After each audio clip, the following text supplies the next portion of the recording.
tarde a todos, estejamos todos na paz do nosso Divino Mestre. Vamos aos recados do mês de abril. Primeiro, lembrar a todos que desliguem os celulares, apesar que nós estamos em poucos números de encarnados, mas certamente num número maior de desencarnados, o celular dos desencarnados não nos incomoda. Lembrar a todos manter o silêncio durante e após as palestras.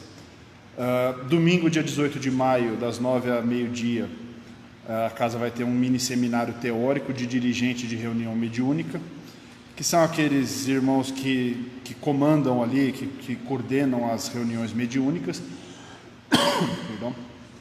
E nas quartas-feiras, dia 21 e 28, teremos um estudo prático também de dirigente de reunião. Então é um momento para a gente poder renovar os nossos conhecimentos. A casa tem muitos cursos em andamento, então ainda dá tempo de fazer inscrição. Aqueles que tiverem interesse, procurar a nossa secretaria. Bom, vamos à psicografia da noite. Vias secundárias. As vias secundárias da vida, que canalizam aspectos espirituais e morais, é que deve o homem terreno explorar em sua intimidade. A reencarnação proporciona distrações e situações que pode afastar a criatura que cultiva a existência material sem o aspecto espiritual, despreocupada com a moral que forma o caráter. As vias secundárias são os sentidos psíquicos do ser, sua espiritualidade, sua religiosidade, sua conexão com a fonte suprema e o universo que habita.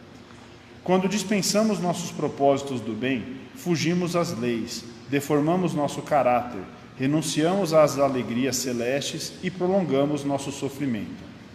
Sentimentos e emoções educados são aqueles que conduzem à retidão e não à perdição. Urgente a necessidade da revolução moral no orbe, a fim de promover a humanidade a um mundo melhor. Distrações dos sentidos e desejos materiais apenas atrasam o desenvolvimento e retardam a ascensão espiritual ao novo mundo. O esquecimento do passado é fundamental para facilitar a jornada reencarnatória, mas é tida por muitos pela causa de nosso descompromisso com a nova oportunidade. Argumento infundado. A consciência, com todo o patrimônio indelével da alma, não apaga esclarecimentos e conhecimentos adquiridos. Os erros são frutos de nossas escolhas equivocadas, preferindo as vias primárias dos sentidos físicos, tendo o que não vê como inexistente. Ninguém esquece sua origem e todos conhecem seu destino, porque o espírito humano é perfeita criação divina votada à felicidade. É o caminho do ser que erra para aprender, que se arrepende para transformar, que aprende para corrigir. Todos vão renunciar ao orgulho, todos vão lançar mão do egoísmo, porque a caridade é a única via de salvação. Mensagem psicografada na nossa casa no dia 4 de março de 25.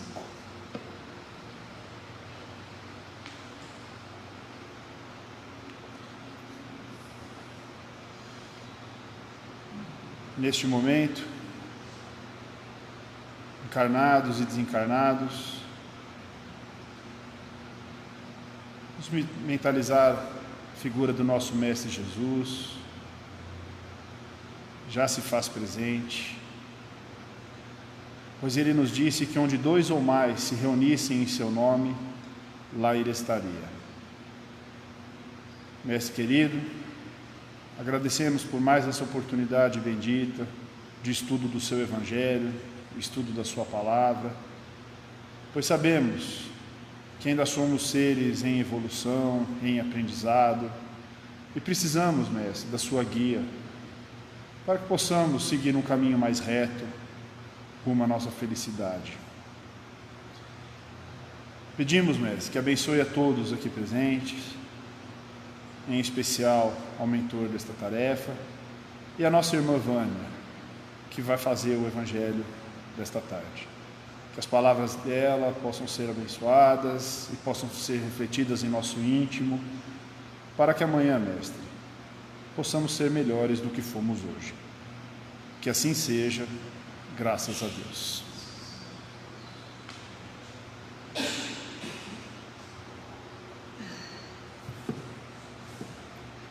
Boa noite. Agora nem sei se precisa desse microfone, né? Acho que acalmou a chuva, dá até para a gente falar assim, mas vamos lá. Bom, hoje o tema é cuidar do corpo e do espírito, e é no Evangelho, é o capítulo 12, sede perfeitos. E aí, no Evangelho, eu acho assim, a gente sempre tem que situar um pouco o que diz esse capítulo, né? Então, aqui, eles dão os caracteres da perfeição, né? E aí, começa dizendo, amai os vossos inimigos, fazei o bem àqueles que vos odeiam e orai por eles, que vos perseguem e que vos caluniam. Porque se não amais, senão aqueles que vos amam, que recompensa com isso tereis? Os publicanos não fazem também? E se vós não saudardes, senão vossos irmãos, que fazeis disso mais do que os outros? Os pagãos não o fazem também? Sede, pois, vós outros, perfeitos como o vosso Pai Celestial é perfeito. São Mateus capítulo 5. E aí aqui o que está falando, que é claro que a gente não vai conseguir a perfeição do nosso Pai, né? Mas que a gente se inspire em Jesus, que é o Espírito mais perfeito, que veio aqui para nos auxiliar nessa chegada à perfeição. Então, como Deus, não dá para ser, né? Mas se a gente já se inspirar e querer alcançar o que foi Cristo, o que é Cristo, isso já vai dar um norte para a gente. Bom, então aqui ele vai falar isso, depois fala o que é um homem de bem, o que deve fazer. Então, um homem de bem, ele tem fé em Deus, em sua vontade, em sua bondade, em sua justiça, em sua sabedoria. Sabe que nada ocorre sem a sua permissão e se submete em todas as coisas à sua vontade. Tem fé no futuro, por isso coloca os bens espirituais acima dos bens temporais. Sabe que todas as vicissitudes da vida, todas as dores, todas as decepções são provas ou expiações e as aceita sem murmurar. E em todas as circunstâncias, a caridade é o seu guia. Então, é claro que existe muito mais definições aqui, o que está falando para a gente entender o que é o homem do bem. Eu só estou falando basicamente uma pincelada para que vocês entendam o que diz o capítulo, que é para a gente entender o que é cuidar do corpo e do espírito, tá?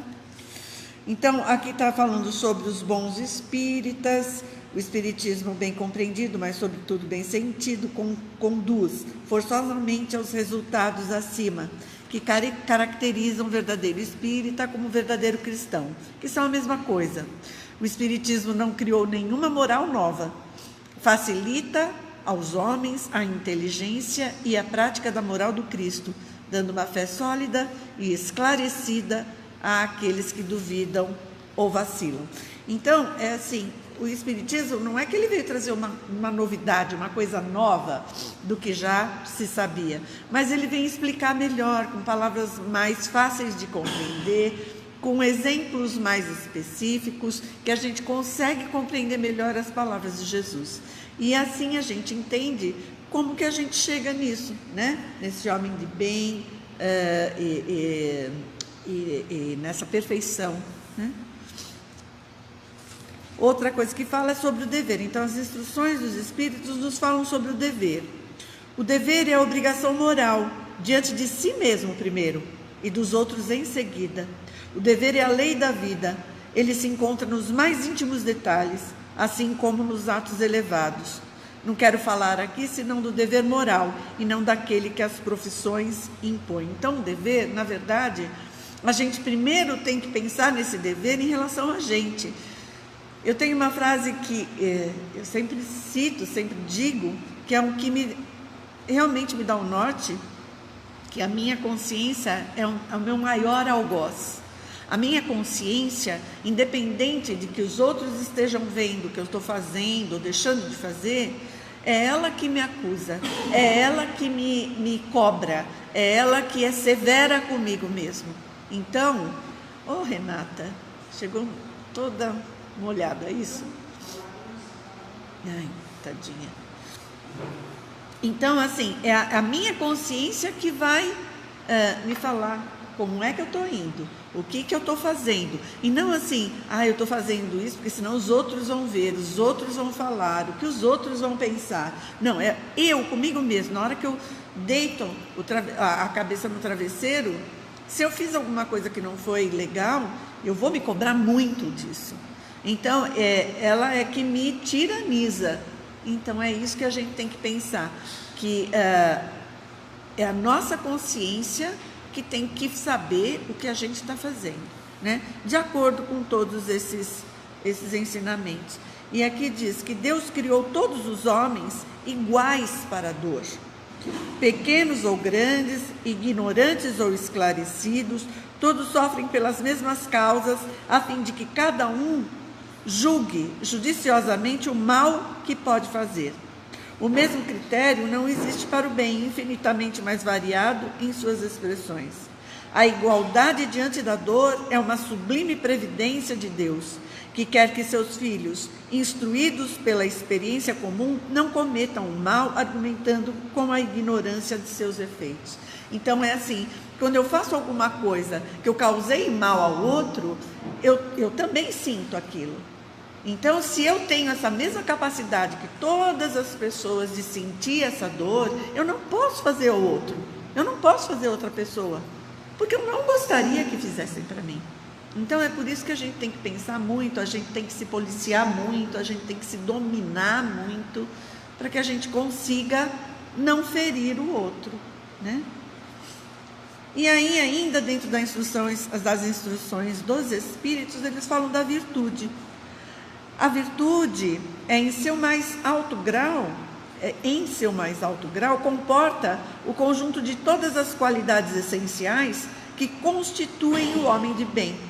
Ser bom, caridoso, laborioso, moderado, modesto, são qualidades do homem virtuoso. Infelizmente, elas são, com frequência, acompanhadas de pequenas enfermidades morais que as desornam e as atenuam. Aquele que exibe a sua virtude não é virtuoso, uma vez que lhe falta a qualidade principal, a modéstia, e tem o vício contrário, o orgulho. A virtude verdadeiramente digna desse nome não gosta de se exibir, ela é adivinhada, mas se oculta na obscuridade e foge da admiração das multidões. Então, aqui também fala algumas virtudes, né? O que é um homem virtuoso, o que seria uma virtude. Mas quando a gente acaba falando das nossas virtudes, falta humildade, então já deixa de ser virtude, né? Falta a modéstia, e sobra o orgulho, na verdade. E aí vai falar também muito mais, mas eu não vou me deter nisso, porque como eu falei, eu só estou localizando vocês do que seria ser de perfeitos para chegar no cuidar do corpo e do espírito, tá? Então fala de superiores e inferiores.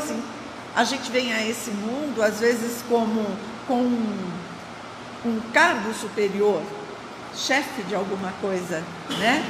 Está coordenando alguma coisa. E outras vezes a gente vem como um subordinado, como um coordenado. Então, como que a gente pode tratar o outro de uma forma que não seja com humildade, com amor, com carinho, com respeito, né? Com paciência? Então, é exatamente isso que a gente tem que fazer. Numa situação em que você está acima de alguém, não precisa mostrar esse acima, não precisa se impor, mas sim ajudar, colaborar, né? Isso também é uma caridade. E quem está numa situação de subordinado também não deve se sentir submisso. É tentar dar o seu melhor, é tentar fazer da melhor forma possível, né? Não é exatamente obedecer o chefe. Lembra lá no começo? É obedecer à sua consciência, né? Se eu estou trabalhando, se eu tenho um trabalho digno, eu tenho que fazer o meu melhor, não importa qual trabalho seja. Eu tenho que estar sempre fazendo o meu melhor. E o homem no mundo, né? Então aqui está: não criais, todavia, que, vos exortando sem cessar a prece e a evocação mental, nós vos exortamos a viver uma vida mística que vos mantenha fora das leis da sociedade em que estáis condenados a viver. Não, viveis com os homens da vossa época, como devem viver os homens. Sacrificai as necessidades, mesmo as frivolidades do dia, mas sacrificai-as com um sentimento de pureza que as possa santificar. A virtude não consiste em tomar um aspecto severo e lúgubre, em repelir os prazeres que as vossas condições humanas permitem. Basta informar todos os atos da vida ao Criador, que deu essa vida.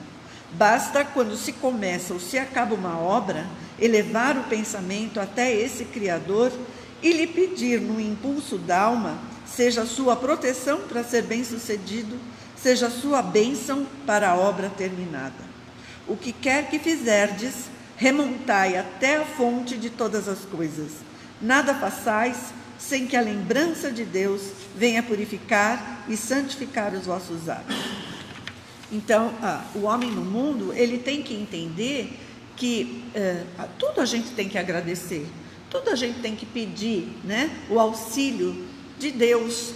Ele vai nos ajudar a desenvolver aquela tarefa, aquela atividade da melhor forma possível, né? Desde que a gente se coloque para isso, faça para isso, né? E agradecer quando a tarefa é bem sucedida, e ainda que ela não seja. Se ela não foi bem sucedida, agradeça também. Algum motivo há para que ela não seja bem sucedida. Não há no sentido material, mas de repente no sentido moral, no sentido de que aquilo é o melhor no momento para a gente, né? É acreditar, é ter fé. Então, a tudo dai graças mesmo. Então, a gente começa o dia agradecendo mais um dia de vida, né? A noite de sono que a gente teve, e depois, no final do dia, agradecendo tudo que nos aconteceu, porque isso é importante. E colocar, pensar, será que eu fiz tudo que eu podia fazer de bem? Né? E às vezes a gente não faz, a gente às vezes deixa escapar algumas situações e aquilo remói, né? A gente fica, puxa, aquela situação eu podia ter feito alguma coisa, não fiz. Tá, mas eu me proponho a fazer melhor no dia seguinte? Me proponho, mas eu estou falando da boca para fora ou realmente eu vou fazer? Né? Isso que é importante. Olha lá, outra vez no início, é a nossa consciência que vai dizer, eu não devo nada a ninguém a não ser a mim que me reporto a Deus, né? Então é isso que eu tenho que fazer, eu tenho que examinar a minha consciência. É isso, sempre. Nunca pensando no outro, o que o outro achou ou deixou de achar. E com tudo isso a gente chega no cuidar do corpo e do espírito. Então aqui, ó, a perfeição moral consiste na maceração do corpo. Para resolver essa questão eu me apoio sobre os princípios elementares e começo por demonstrar a necessidade de cuidar do corpo que, segundo as alternativas da saúde e da doença, influi de maneira muito importante sobre a alma, que é preciso considerar como cativa na carne. Para que essa prisioneira viva, se divirta e conceba mesmo as ilusões da liberdade, o corpo deve estar são, disposto, vigoroso. Sigamos a comparação. Ei-los, pois, em perfeito estado, ambos, que devem fazer para manter o equilíbrio entre as suas aptidões e as suas necessidades, que são tão diferentes. Então, aqui dois sistemas se defrontam. Aqueles que falam, não, a gente tem que cuidar da matéria, do corpo. E dos outros que falam, não, a gente só tem que cuidar do espírito. Não, um está junto do outro. Enquanto a gente está aqui nesse planeta, a gente precisa cuidar do corpo, que é o corpo que dá caminho ao espírito, para o espírito fazer o que ele tem que ser feito. Então, não castigueis, né, o corpo pelas faltas que o vosso livre-arbítrio fê-lo cometer, e das quais ele é tão irresponsável como é o cavalo mal dirigido pelos acidentes que causa.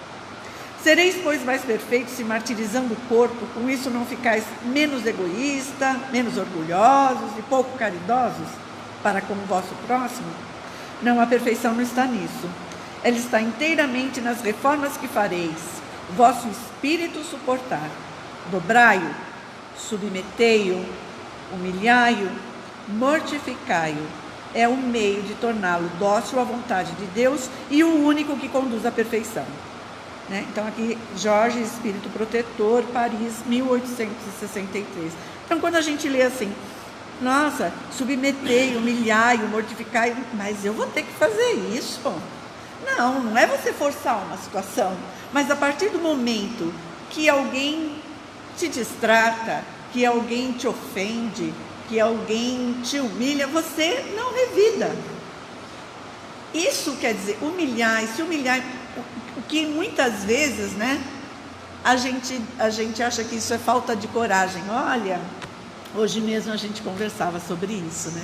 É falta de coragem. Não, é uma tremenda coragem. Você não responder, você acalmar seu coração, você não revidar. Isso é coragem. Muito mais coragem do que você bater em alguém, do que você atacar alguém, né? Isso é covardia. Você ser irônica com alguém, isso é covardia. Você está escondendo o que te faz mal, o que você está fazendo mal, é o que te faz mal. Então, isso é covardia. Então, às vezes, a gente tem conceitos que estão equivocados. E muitos deles, o que a gente pensa que é humilhação, o que a gente pensa que é mortificar, não é o contrário. É uma tremenda de uma coragem de você suportar sem fazer mal a outra pessoa, né? Então isso é muito importante. E como que a gente faz isso? Então, quando a gente cuida desse tipo de coisa, o nosso corpo agradece. O nosso corpo adoece menos, né? Agora, e os vícios, né? E os impulsos, aqui diz assim, né, que tudo que a gente faz de errado dentro do nosso livre-arbítrio, porque é a gente que escolhe, né, o que a gente vai fazer, não é o nosso corpo que tem culpa, né? Ele não tem culpa disso. E ainda ele compara o cavalo, né, que está mal guiado. Ele não tem culpa dos acidentes que comete. Então, o corpo fica doente porque a gente acaba fazendo péssimas escolhas. Então, a gente escolhe os prazeres mais fáceis, essas alegrias que são mais fúteis, né? E isso não vai trazer benefício. Quando eu penso, hoje eu vou beber para comemorar, vou beber muito. Hoje eu estou nervoso, hoje eu estou chateada, hoje eu vou comemorar bebendo. Tá aí. Que comemoração é essa? Que escolha é essa que a gente faz, né? Aqui ele diz, não, você não vai se privar das coisas que este mundo te oferece. Tá, você pode? Jesus mesmo, ele não transformou água em vinho? Então, mas aí você tomar uma taça, um pouco de vinho, você tomar uma garrafa, 2 garrafas, beber é outra coisa. Fumar, o que mal faz ao seu corpo? Quantas coisas a gente sabe que faz mal para o corpo e a gente continua? Quantas doenças a gente tem e que está sofrendo por aquela doença, não pode algum alimento, não pode algum tipo de atividade, você vai lá e você se alimenta daquilo e você faz aquela atividade que não é, né? Então, tudo isso só vai fazer com que o nosso corpo não resista, não aguente, né? E fora as doenças que a gente também traz aí de outras vidas, né, que a gente tem que aprender a lidar. E por que tem essas doenças? Porque se a gente vivesse só sempre no bom aqui, do jeito que a gente é ainda, na condição que a gente tem ainda, a gente não aprenderia, né? Tanto é que quando a gente está bem, a gente está lá doente. A gente, nossa, quando eu sarar, não vou fazer mais tal coisa, não vou me expor mais desse jeito. Quando a gente sara, a gente esquece. Mas agora se eu só um pouquinho, se eu comer disso, só um pouquinho se eu fizer aquilo. E aí acaba repetindo tudo outra vez, sendo que o corpo já te deu lá um aviso, né? E você desconsidera. Então a gente aprende com essas coisas. Então a primeira vez não deu certo, então vai ter a segunda, vai piorar. E vamos aprender, né? Muitas doenças que a gente tem, elas poderiam até ser amenizadas ou ficar estagnadas diante das atitudes que a gente vai ter na vida. Então, se a gente realmente muda, faz a nossa reforma ali interna, né? E a gente muda para melhor, e a gente pensa do fundo do coração querendo melhorar e fazendo por melhorar, às vezes essas doenças elas ficam ali quietinhas, elas não se desenvolvem, porque é um merecimento que a gente tem, né? E é tão interessante, né? Às vezes a gente fala assim, por que eu tenho isso? Olha fulano como vive bem.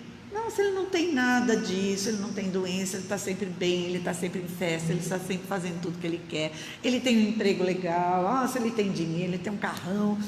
Então, a gente só vê isso, né? Essa fachada. Agora, os problemas internos que essa pessoa tem, a gente não enxerga. É como nas redes sociais, né? A gente vê o que é postado ali para a gente ver, né? Agora, o que passa de verdade ali dentro, você não sabe o que está acontecendo. Então, não é quantas pessoas que tem, a gente julga ter tudo e elas continuam infelizes, né? Então, é interessante. Eu trouxe aqui, claro que não dá tempo de falar, mas assim, eu sempre gosto de trazer os livros para mostrar para vocês.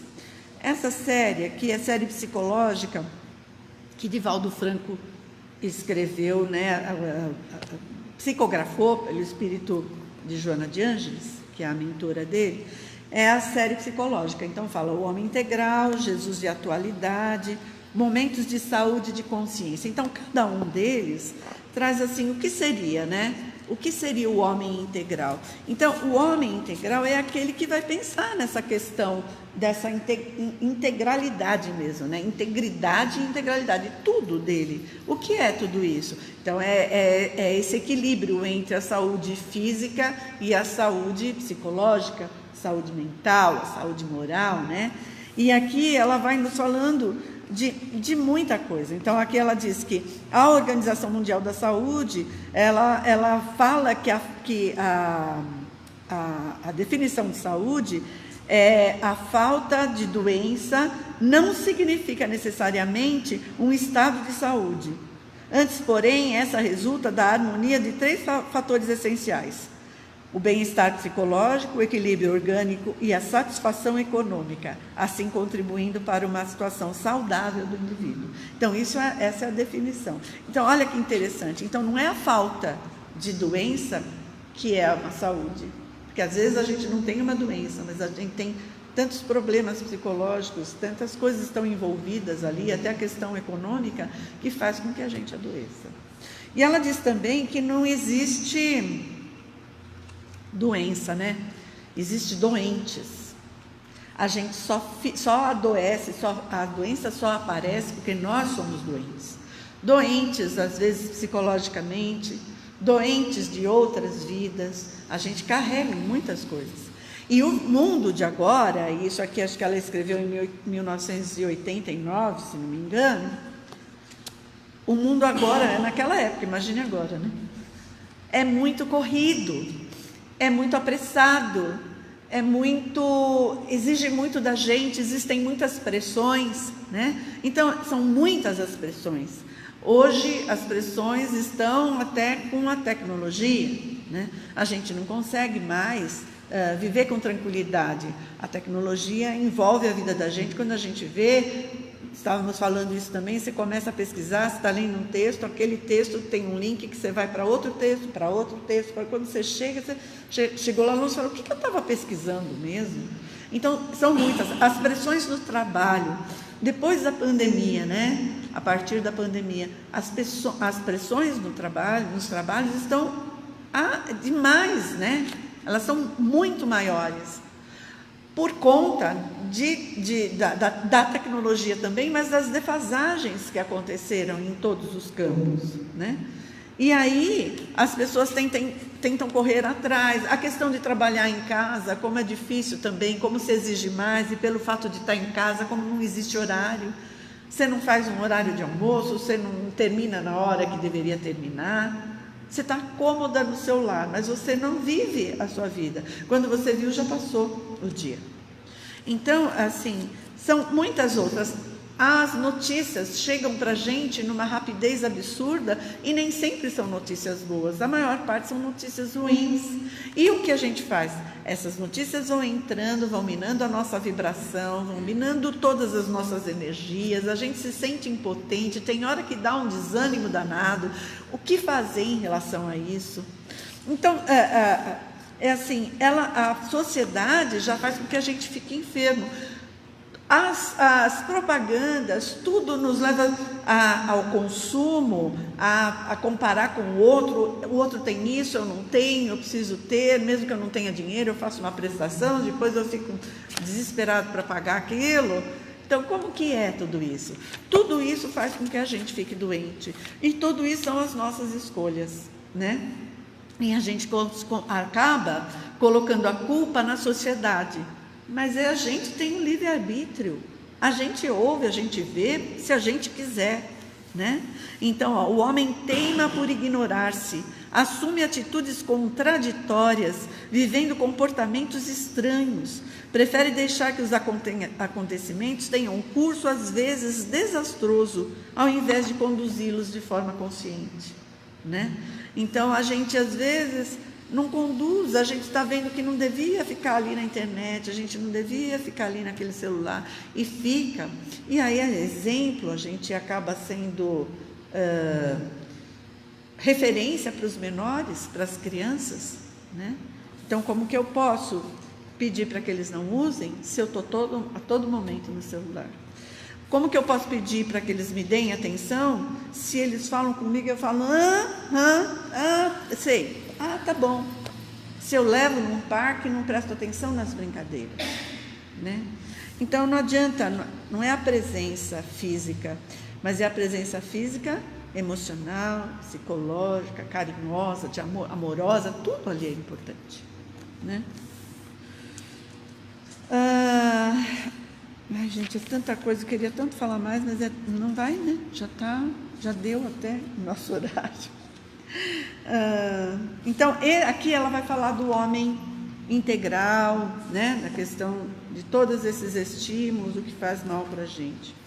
Daqui nesse de Jesus e atualidade, ela fala sobre sofrimentos, né? Que tipo de sofrimento a gente tem, e aí, como que a gente faz para que a gente melhore com isso? E aqui ela cita Jesus, que ele, toda vez que ele ia curar, ele falava, você quer ser curado? Você tem fé que eu te cure? Porque não adianta nada se eu não quero e se eu não tenho fé. Eu tenho fé nele, mas eu não faço nada para me curar.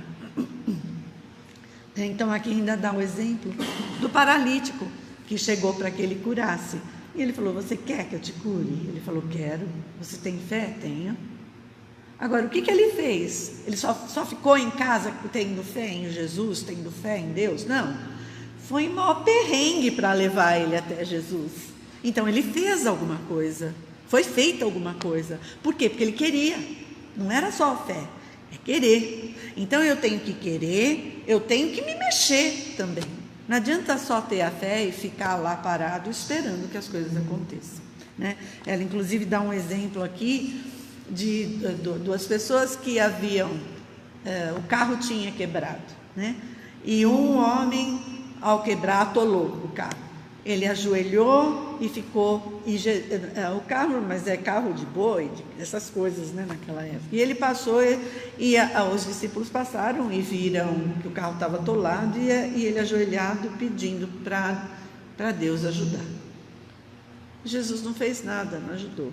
No segundo homem, que estava atolado também, ele esbravejava, ele estava bravo, mas ele estava ali tentando tirar o carro dali, né, as rodas ali.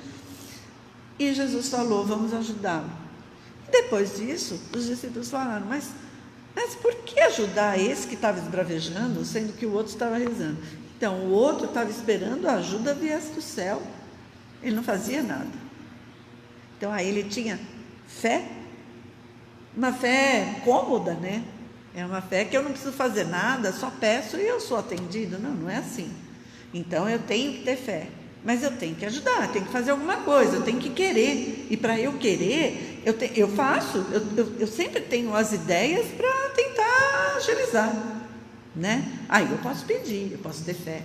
Senão, não existe porquê. Então, não é ser acomodado. Então, aqui ela vai falar sobre as curas, né? Os sofrimentos, aliás, sobre os sofrimentos, que tipo de sofrimento, o quanto o querer e a fé são importantes. E nesse momentos de saúde, de consciência, é você tomar consciência das coisas que você faz, o que ela pode provocar na tua saúde, né? O que ela pode te ajudar. Então, nessa saúde, no seu bem-estar. Então, aqui ela diz, há determinadas provações que são inevitáveis por procederem de desmandos de outras existências. Podem, entretanto, por meio de construções mentais e humanas edificantes, ser alteradas, atenuadas e até liberadas, pois os atos saudáveis granjeiam mérito para superar aqueles outros que são danosos. Então, na verdade, assim, o que ela diz é que tudo depende da gente, tudo depende das nossas escolhas. E aqui ela vai falar sobre muitos caminhos, né? E são pensamentos bem profundos, sabe? Que a gente reflete muito a respeito, né? Bom, e aqui eu trouxe outro livro, que é O Médico Jesus, e aí ele dá, aqui nesse livro tem várias, que foi escrito por José Carlos de Luca, e ele dá várias formas de como você melhorar a sua saúde com as lições de Jesus, né? Gente, hoje, assim, eu até queria falar um pouco da Páscoa, né? Já estamos no horário, mas eu queria dizer, assim, um pouquinho do que é a Páscoa espírita para a gente, né? Então, eu encontrei algumas coisas que eu achei bem interessante, porque a Páscoa para o povo judeu eles comemoram uma liberdade, uma vida de liberdade física, né? Que foi quando Moisés salvou, né? Liberou todo um povo dos faraós. Então, por conta, porque na época de Jesus já tinha Páscoa, então não é por conta de Jesus, né? É que foi na mesma época. Mas aí a gente acaba vendo todo um sentido simbólico para isso, né? Então é a vitória do homem novo sobre o velho, né? É a vitória das nossas virtudes sobre as nossas imperfeições. Enfim, é a nossa libertação dos nossos faraós, né? Então, essa é a Páscoa, é a gente pensar no que a gente pode melhorar, não pelo fato de estar Jesus morto na cruz, porque até assim, não é a cruz que faz a gente modificar, não é ele ter sido morto dessa forma que faz a gente refletir. Ele podia ter sido morto de outras milhares de formas terríveis. Então, não é exatamente a cruz que a gente deve ter o pensamento. A gente tem que ter o pensamento na vida dele, né? E que ele veio sabendo que ele ia morrer, porque as verdades eram muitas e nem todo mundo aguenta as verdades, principalmente naquela época, né? E ele veio para nos mostrar que dá para a gente viver dominando as nossas más paixões, que dá para a gente ser corajoso em não revidar as ofensas, né? Os ataques. E que essa reforma, esse homem novo que deve sair da gente. São essas reflexões que a gente tem que pensar numa sexta-feira santa, né? O fato de não se comer carne, não existe um porquê. Não tem uma ligação exatamente. É um sacrifício que você faz, mas existe sacrifício melhor do que você tentar se dominar? Existe sacrifício melhor do que você tentar se transformar numa pessoa melhor, não se enganar, né? Não ficar bravo com determinadas bobagens, fazer o bem ao próximo, não é? Então, é nesse tipo. E aí ele diz que aqui mostra o sentido da libertação do homem. É libertação da alma, do espírito, mas não do corpo. Não é a libertação do corpo, a gente vai sofrer, a gente vai passar por um monte de perrengues ainda, de doenças, né? Porque é isso que a gente precisa para aprender. Então, também não é a libertação do julgamento dos outros. Não, é a gente que tem que pensar aí, né? E no final, qual é a salvação que ele veio trazer? Ele veio salvar o nosso futuro, ele veio ensinar como não pecar mais e ensinar que o que está feito, mas que a gente pode mudar o futuro, né? E para a gente, espírita, amanhã do domingo é o ponto alto, né, da Páscoa, porque é quando ele volta do sepulcro para dizer e provar que a morte não existe e que a partir daí os discípulos, eles se tornaram muito mais devotados para continuar divulgando todos os ensinamentos de Cristo. Então a volta dele mostra 3 pontos importantes: a validação da moral, né, que ele trouxe, que coroa os seus ensinamentos sobre a vida eterna. 2, retira os temores da gente em relação à morte, né, e retirou dos discípulos. E 3, nos mostra que não só ele, mas que todos os nossos queridos que já se foram, eles continuam vivos, né? Então essa é uma grande certeza, é uma grande lição. E aí a gente finaliza assim que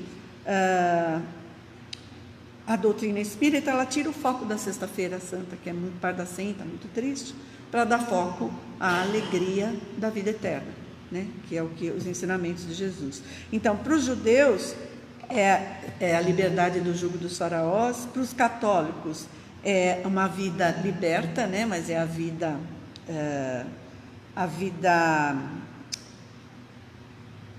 de um modo geral. E para os espíritas é a vida liberta, mas é a vida espiritual, tá? Então, para os católicos é a vida liberta que ele veio e salvou a gente, então a nossa vida agora está sem pecados. Mas para a gente não, para os espíritas é a liberdade, é a vida espiritual. Então é nessa vida que a gente tem que pensar. E para pensar nessa vida, a gente precisa do corpo enquanto está aqui. Então a gente tem que cuidar do corpo, da mente também, tá? Gente, então esses são os livros. Depois, se alguém quiser, é só me falar e eu envio os nomes, tá? Obrigada, viu? Boa Páscoa para todos.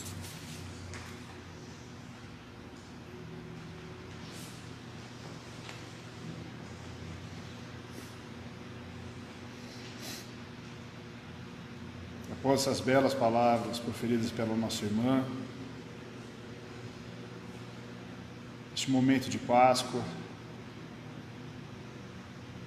que nos lembremos de termos bom ânimo, como nos disse nosso Mestre, pois ele nos mostrou, com seu próprio exemplo, que é possível vencer este mundo, é possível evoluir espiritualmente, é possível finalmente encontrar a felicidade.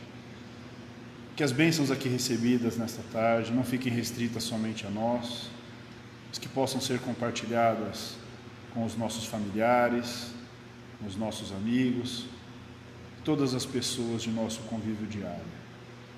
Que possamos retornar aos nossos lares em paz e em segurança, e que tenhamos saúde e disposição para, na semana que se inicia, continuar a nossa jornada de trabalho e de estudo da palavra de nosso Mestre.